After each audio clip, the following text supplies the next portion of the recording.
2011년 4월 10일 참된교회 주일예배 설교 말씀입니다. 오늘 주시는 하나님의 말씀은 창세기 3장 14절부터 15절로 설교 제목은 첫 복음입니다.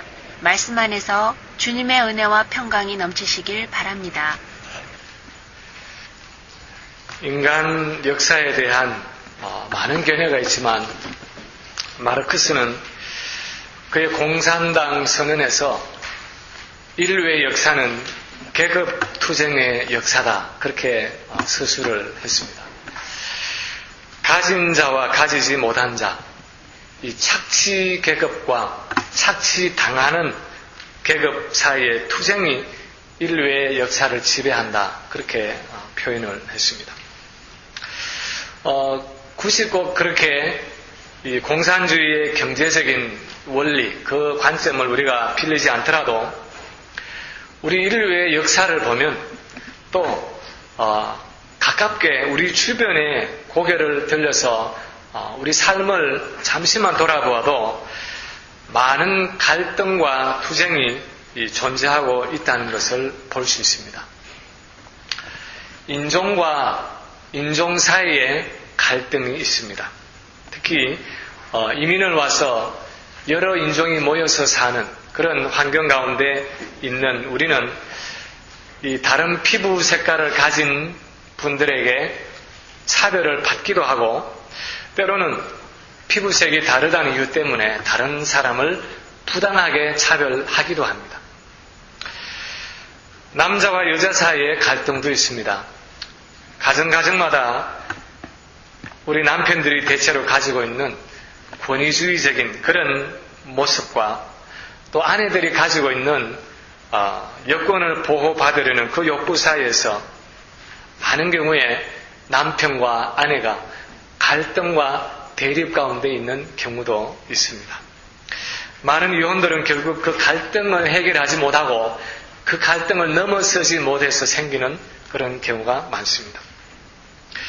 젊은 세대와 기성세대 간의 갈등도 있습니다. 우리 자녀들의 삶만 보아도 자녀들은 자라가면서 어떻게 하든지 부모로부터 독립하려고, 부모의 손에서 벗어나기를 원해서 부모의 간섭을 싫어해서 도모하려고 하는데, 부모는 어떻게 하든지 그 자녀를 놓아주지 않고 내 손에 붙들고 내가 원하는 대로 자녀의 삶을 몰아가려는 그런 마음 때문에 염려하고 걱정하고 불안해하는 경우도 많습니다. 우리 삶 가운데는 정말 많은 갈등과 투쟁들이 있다고 말할 수 있습니다. 그러나 오늘 우리가 읽은 이 본문은 인류 역사상 가장 오래되고 가장 본질적인 갈등과 투쟁의 시작을 보여주는 본문입니다. 눈에 보이지는 않지만 그 모든 갈등의 밑바닥에 깔려있는 가장 원초적인 갈등이라고 말할 수 있는 싸움이 우리 인류 역사 속에 있습니다. 그것은 바로 사단과 인간 사이의 영적인 갈등과 투쟁입니다. 우리 인간 사회가 안고 있는 모든 죄악의 갈등의 가장 깊은 원인이 되고 뿌리가 되는 그런 죄의 세력과의 투쟁, 그것이 어떻게 시작이 되었고 어떤 성격의 것인지를 오늘 이 본문은 우리에게 보여주고 있습니다. 오늘 본문 14절은 우리가 앞에서 생각한 창세기 3장의 그 전반부에 기록된 것처럼 아담과 하와를 꾀어서 선악과를 먹음으로 범죄케 한 그 뱀에 대한 하나님의 저주입니다. 네가 이렇게 하였으니 네가 모든 육축과 들의 모든 짐승보다 더욱 저주를 받아 배로 다니고 종신토록 흙을 먹을지니라, 그렇게 말씀하셨습니다. 언약의 대표자였던 그 아담의 범죄로 인해서 아담 안에서 하나님과 언약 관계에 있던 그 모든 피조물들이 다 하나님의 저주를 받았습니다. 그런데 그 가운데서도 뱀은 모든 육축과 들의 모든 짐승보다 더욱 저주를 받아서 배로 다니고 종신토록 흙을 먹을 것이다, 그렇게 하나님께서 말씀하셨습니다. 이것은 1차적으로 뱀에 대한 저주면서 동시에 그 뱀의 모양을 빌어서 뱀의 형체로 나타났던 그 사단에 대한 저주였습니다. 고대 사회에서 이 땅을 기면서 땅에 있는 흙먼지를 먹는다는 것은 아주 철저한 굴욕과 비하를 의미하는 표현이었습니다. 하나님이 이제 스스로를 하나님의 지위에까지, 하나님의 자리에까지 높이려다가 실패했고, 또한 인간에게 선악과를 먹으면 하나님과 같이 될 수 있다고 그렇게 충동질했던 이 사단을 하나님과 같은 존재가 아니라 모든 피조물보다 더 낮고 천한 굴욕적인 존재로 만드시겠다는 것입니다. 우리는 이 사단에 대한 말을 참 많이 하지만 사실상 사단에 대해서 별로 아는 바가 없습니다. 왜냐하면 성경 자체가 사단에 대해서 별로 그렇게 많은 것을 말하고 있지 않기 때문입니다. 그래도 흩어져 있는 이 사단에 대한 언급들을 다 이렇게 모아서 우리가 추측할 수 있는 것은, 사단은 원래 하나님이 창조하신 천사 중에 하나였다는 것입니다. 어떤 이들은 그가 하나님을 찬양하고 예배하는 그 일을 맡았던 루시퍼라는 천사장이었다고 말합니다. 이 루시퍼가 마침내 교만해져서 하나님과 같이 되려고 그렇게 마음을 높여서 반응했다가 결국은 그의 천사들과 함께 하나님의 그 존전에서 내침을 당했고, 그 타락한 천사장을 우리가 사단이라, 이 세이튼, 사단이라, 또는 마귀라, 데빌이라 그렇게 부르고, 그를 추종한 그 타락한 천사들을 우리가 디몬, 귀신이다. 사실 귀신이란 그 말이 우리 한국적인 개념은 마치 죽은 사람의 영과 같은 그런 존재를 귀신이라고 부르지만, 성경에서는 그런 의미가 아니라 타락한 천사로서의 디몬, 그런 의미에서 귀신이라 부르기도 하고, 또는 악령이라, evil spirit이라 그렇게 부르고 있습니다. 그래서 그때 이후로 사단은 끊임없이 하나님을 대적하고 하나님의 목적과 계획을 좌절시키고 그것을 숲으로 돌아가게 하는 하나님의 대적자로 나타나고 있습니다. 하나님이 사람을 자기 형상으로 만드셔서 그 사람에게 자기를 대신한 그 왕권을 부여하셔서 온 피조물을 다스리게 하셨을 때, 사단은 그 하나님의 사랑과 하나님의 은총을 입고 있는 그 사람을 그냥 두 눈 뜨고 볼 수가 없었습니다. 하나님의 영원한 목적과 계획을 담고 있는 그 인간을 어떻게 하든지 유혹하고 넘어뜨려서 하나님이 가지고 계시는 그 영원하신 계획과 목적, 하나님의 선한 뜻을 수포로 돌아가게 하는 그 하나님의 뜻을 망치기로 그렇게 사단은 작정했습니다. 그래서 에덴 동산에 나타나서 하와를 유혹하고 마침내 선악과를 먹게 하는 그 일을 사단이 만들어낸 것이었습니다. 이 과정에서 사단이 한 일은 하나님이 창조하신 하나님의 그 창조물의 그 걸작품이었던, 창조의 절정이었던 그 사람을 하나님에게서 떼어내어서 자기 편으로 만든 사실이었습니다. 먹으면 정령 죽으리라 그렇게 말씀하셨던 그 하나님의 분명한 말씀과 너희가 결코 죽지 아니하리라 하는 그 사단 사이에서 하와가 하나님의 말씀을 던지고 사단의 음성에 순종했을 때에 인류는 결국 사단과 한편이 된 것이었습니다. 사단과 공모해서 함께 하나님을 반역한 것이었습니다. 그래서 그때부터 인간이 하나님께로부터 받은 그 피조물에 대한 왕권을 사단이 탈취해서 자기 손에 쥐게 된 것이었습니다. 그래서요, 성경은 이 사단을 인간이 가졌던 왕권을 탈취한 왕으로 표현할 때가 많습니다. 예를 들어서 요한복음 12장 31절에 보면은 사단을 이 세상 임금이라, 이 세상 왕이라 그렇게 두 번씩이나 표현하고 있고요. 에베소서 2장 2절에 보면은 사단을 공중 권세 잡은 자라 그렇게 표현을 하고 있습니다. 누가복음 4장 6절에 보면은 사단이 예수님을 시험하는 중에 천하 만국을 다 예수님께 그렇게 보여주면서 이 모든 권세와 영광을 내가 네게 주리라. 이것은 내게 넘겨준 것이므로 나의 원하는 자에게 주노라. 그렇게 말하고 있습니다. 물론 반은 불법적으로 사단이 속여서 탈취한 것이지만 어쨌든 이 모든 권세와 영광이 내게 넘겨졌다. 그렇게 사단이 표현하고 있는 것은 인간의 범죄로 인해서 사단이 가지게 된 그 왕권을 의미하는 그런 구절들입니다.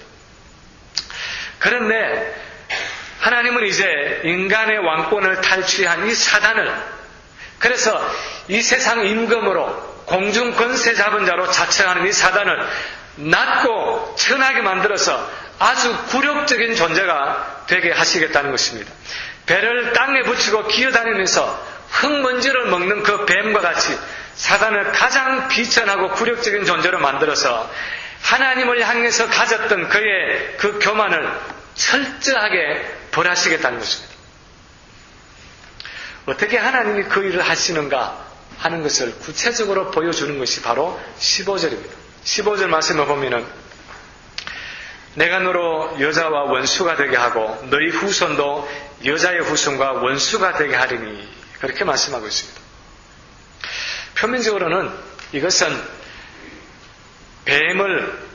뱀이 여자의 후손과 원수가 되게 하고 뱀의 후손과 여자의 후손인 인류가 끊임없이 원수 관계로서 끊임없는 그 적대감과 투쟁이 있을 것을 예고하신 말입니다. 어쨌든 그래서 사람들이 뱀을 그렇게 특별하게 싫어하는지 모르겠습니다. 사람들이 그 싫어하는 동물, 싫어하는 짐승들이 많지만요, 뱀이라는 동물은 특별하게 이 사람들의 혐오감을 자아내는 그런 동물 중에 하나입니다. 저는 시골에서 자라면서 산이나 들에서 친구들과 같이 이제 뱀을 보고 뱀을 잡은 적이 많이 있습니다. 그런데요, 한번 뱀을 봤다 하면 그 뱀을 하여간 뭐 나무 짝벽으로 때리든지 해가지고는 그냥 이 숨이 끊어진 뱀이라도 벌써 죽었는데도 거의 정말 이 머리에 형체가 안 남아있을 정도로 그 돌을 쥐고 그냥 완전히 짓여겨 놓는, 왜 그런지 모르지만 하여튼 죽은 뱀인데도 그렇게 완전히 머리를 없어질 정도로 때려놔야 직성이 풀리는 그런 것들을 어렸을 때 많이 봐왔습니다. 왜 뱀을 향해서 그런 감정이 있는지 모르지만 일반적으로 이 뱀을 그렇게 완전히 죽여놓지 않으면 마치 뱀에게 내가 당할 것 같은 그런 아주 묘한 적대감이 우리 사람들에게는 있는 것 같습니다. 어쩌면은 그것이 하나님이 주신 이런 저주 때문에 생긴 타고난 그런 혐오감인지도 모릅니다. 그런데 이 말씀은 그 뱀에 대한 어떤 피지컬한 육체적인 뱀에 대한 그 혐오감보다 더 깊게 본질적으로 그 뱀의 모습으로 나타난 사단을 향한 것입니다. 사단은 방금 하나님의 창조의 걸작품이요, 하나님의 영원한 목적과 계획을 담고 있는 그 인간을 유혹해서 자기 편으로 만들었습니다. 하나님을 아주 인색하고 이기적인 거짓말장이로 만들어서 하나님과 인간을 이간질해서 인간을 자기 편으로 만들었습니다. 그래서 인간과 함께 공모해서 하나님을 반역하는 그 비극적인 범죄 사건을 만들었습니다. 그래서 이제 인간은 사단이 제공하는 그 죄의 쾌락에 탐닉하고 그것을 통해서 인간들 위해 왕노릇하는 그 죄악된 공생의 관계, 그 비극적인 죄의 동업이 이루어졌는데 하나님은 이제 그 사단과 인간의 하나된 그 관계를 파괴하시겠다는 것입니다. 이것은 하나님이 자기 창조의 절정이요, 창조의 걸작품으로 지으신 그 인간을 사단의 손에서 다시 찾아내시겠다는 선언입니다.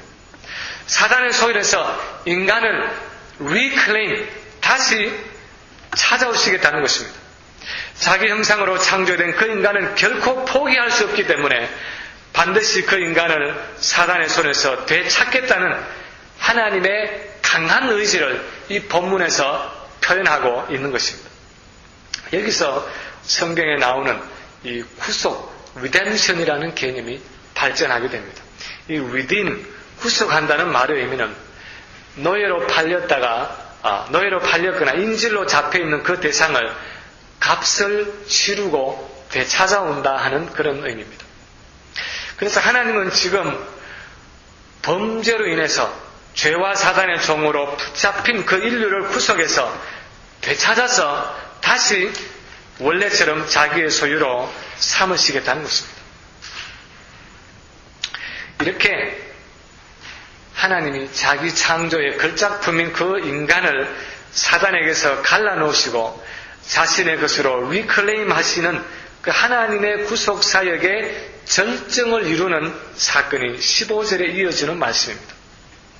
여자의 후손은 내 머리를 상하게 할 것이요 너는 그의 발꿈치를 상하게 할 것이니라 하시고, 이 여자의 후손 하는 표현은 집합적으로는 하와의 몸에서 태어난 모든 후손을 의미하면서도 구체적으로는 여자의 후손으로서 사람의 몸을 입고 오실 그 예수 그리스도를 지칭하는 말입니다. 갈라디아서 4장 4절에 보면은 바울이 이렇게 기록하고 있습니다. 때가 차서 하나님이 그 아들을 보내사 여자에게서 나게 하시고 율법 아래 나게 하신 것은 율법 아래 있는 자들을 속량하시고 우리로 아들의 명분을 얻게 하려 하심이니라. 그렇게 기록하고 있습니다. 때가 차면 하나님이 그 아들을 여자에게서 나게 하셨다는 표현은 바로 이 창세기 3장 15절의 예언이 여자의 후손으로 오신 그 예수 그리스도를 통해서 성취되었다는 것을 상기시키는 것입니다.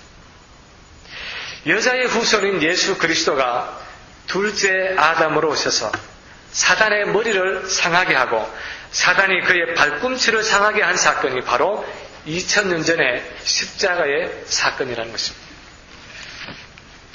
십자가에서 사단은 메시아를 죽임으로 그에게 치명타를 입혔다고 그렇게 생각했지만 그 메시아가 3일 만에 다시 살아남으로 사실상 그것은 그의 발꿈치를 상하게 하는 아주 경미한 타격을 준 셈이었습니다. 오히려 그 십자가 사건을 통해서 예수님은 그의 대속의 죽음으로 하나님의 공의를 만족시키시고 하나님의 그 자기 백성의 죄값, 그 몸값을 지불하시는 대속물이 되셔서 죄인들을 억류하고 있던 그 사단의 세력에서 그들을 구원하신 것이었습니다. 이 십자가 사건이 사단에게 얼마나 치명적인 타격을 입혔는지 바울은 이렇게 설명하고 있습니다.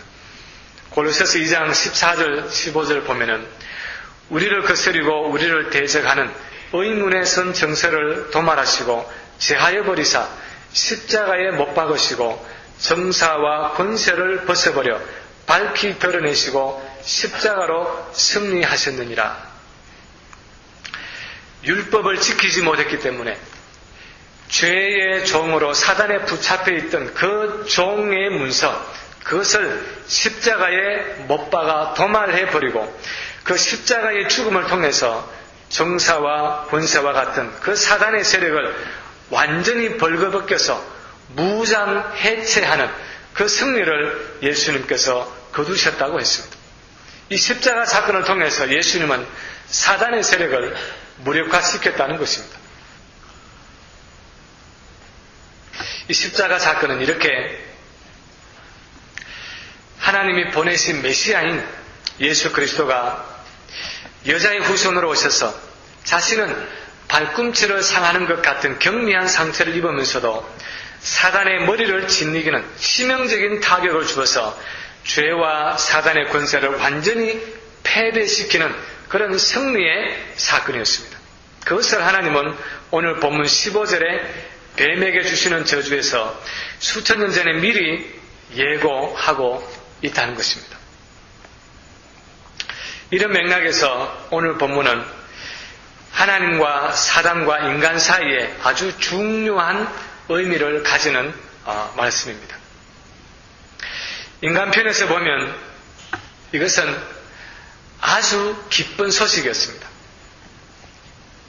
비록 사단의 유혹에 넘어가서 하나님을 배반하는 어리석고 교만한 죄악을 저질렀지만 이제 하나님은 여자의 후손으로 태어날 그 메시아를 통해서 인류를 다시 하나님의 소유로 되찾으시겠다는 것입니다.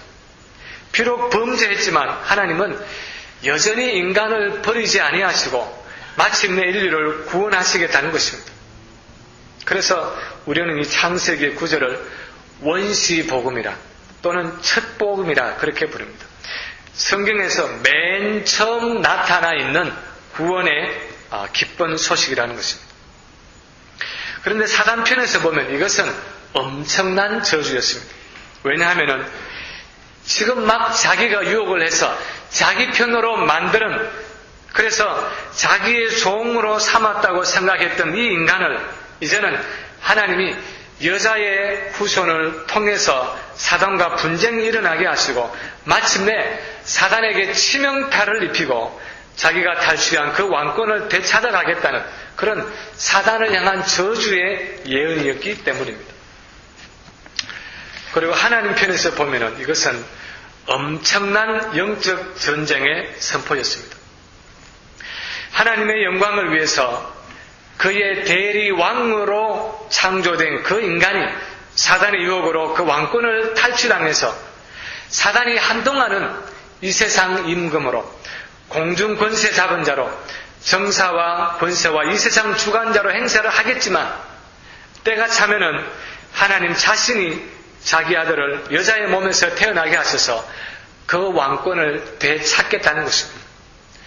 자기가 사랑하는, 자기가 창조한 그 인간을 포기하지 않고 반드시 사단의 손에서 되찾겠다는 것입니다. 이것은 사단을 향한 하나님의 선전포고라고 말할 수 있습니다.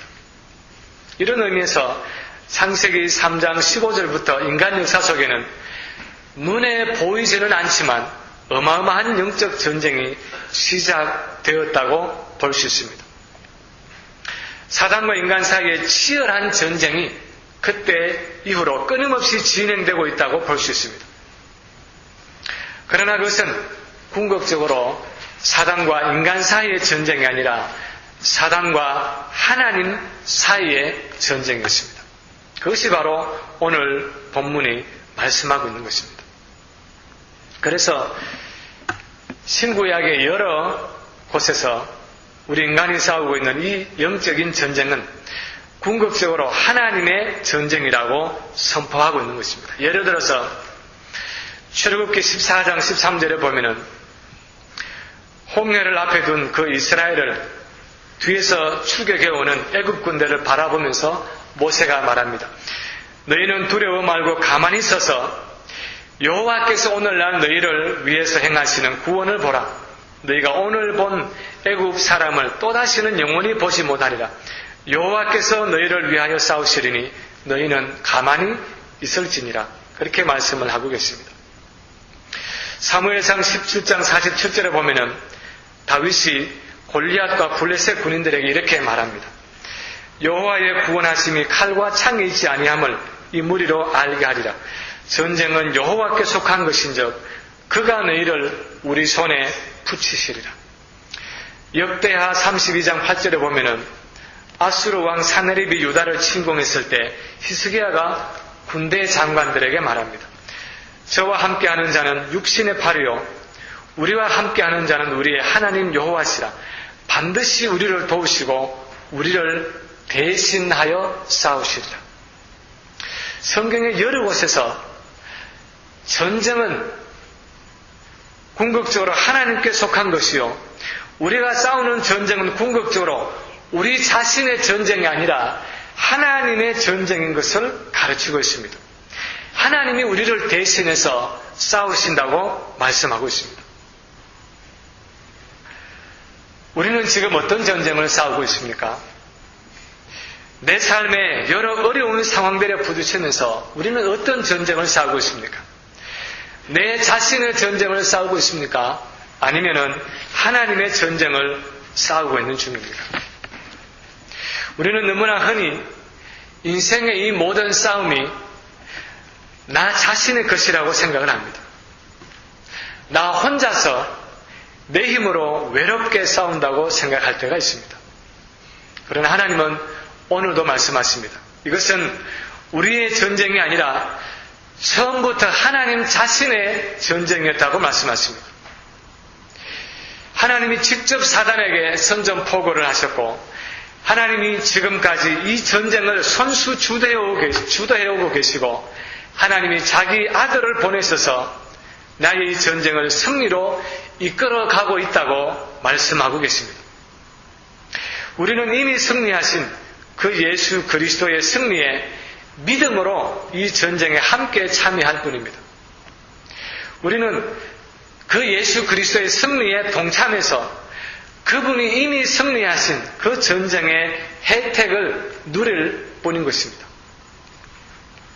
마치 다윗이 골리앗을 넘어뜨리고 그의 목을 쳤을 때에 혼비백산에서 달아나는 그 블레셋 군사들을 공략해서 이미 이긴 그 전쟁의 노략물을 거두어들인 이스라엘 백성들처럼 우리는 이미 이 전쟁을 이기신 그 그리스도 안에서 이 전쟁의 승리를 누리는 사람들입니다. 그러므로 믿음을 가지고 우리가 당면한 이 모든 일 가운데 평안함으로 하나님의 능력을 의지함으로 우리에게 남아있는 이 작은 영적 전투들을 성실하게 싸워가는 것이 우리의 해야 할, 우리의 남아있는 전투라는 것입니다. 오늘도 우리에게 당면한 전투가 무엇이든지 간에 이미 이 전쟁을 이기신 그 그리스도 안에서 그분이 얻으신 그 승리를 누리면서 남은 전투를 성실하게 믿음으로 잘 싸워가는 모든 성도들 되시기를 주님의 이름으로 축원합니다. 저희 참된교회는 필라델피아 북부 지역인 플리머스 미딩에 위치하고 있습니다. 인터넷 웹사이트 www.chamchurch.com으로 들어오시면 교회에 대한 자세한 안내를 보실 수 있습니다. 말씀 안에서 승리하는 한 주간